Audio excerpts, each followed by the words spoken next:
ఈరోజు భారతదేశ రాజ్యాంగ ఏవైతే నిర్మాణం కోసం తయారు చేసే డ్రాఫ్ట్ కమిటీ ఉందో ఆ చైర్మన్ యొక్క అంబేద్కర్ యొక్క 60వ వర్ధంతి కార్యక్రమాన్ని ఏలూరు ఏరియా సిపిఐ ఆధ్వర్యంలో ఈ స్ఫూర్తి భవన్లో జరుపుకుంటున్నాం.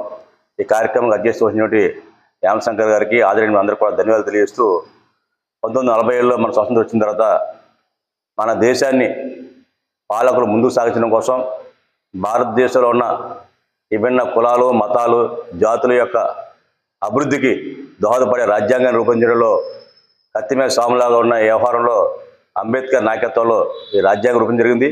భారతదేశంలో అణగారిన వర్గాల అభివృద్ధికి సమాజ స్థాపనకి అలాగే అంటరానితనానికి నిర్మూలనకి ఉపయోగపడే విధంగా రాజ్యాంగం రూపొందించారు.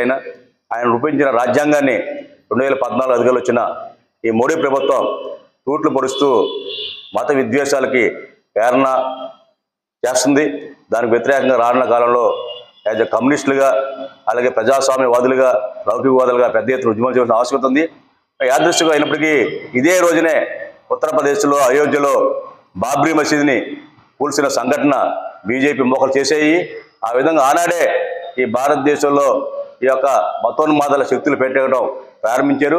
అదేవిధంగా భారతదేశంలో అనేక చోట్ల ఈ యొక్క హిందుత్వ వాదులుగా చెప్పుకుంటున్న విశ్వ హిందూ పరిషత్తు సంఘ పరివారు ఆర్ఎస్ఎస్ వారు మరిన్ని మత దాడులకి పూనుకోవడం కోసం ప్రయత్నాలు జరుగుతున్న దేశంలో వాటిని మీద అప్రమత్తంగా ఉండి రానున్న కాలంలో భారతదేశ లౌకిక వ్యవస్థని రాజ్యాంగాన్ని ప్రజల యొక్క సమస్యల పరిష్కారం దిశగా అంబేద్కర్ యొక్క ఆశయాలని ఆయన యొక్క రాజ్యాంగాన్ని కాపాడుకునే విధంగా సిపిఐ నాయకులు కార్యకర్తలు ముందుకు సాగాలని కోరుకుంటూ ఈ యొక్క అవకాశం ధన్యవాదాలు చేస్తున్నారు.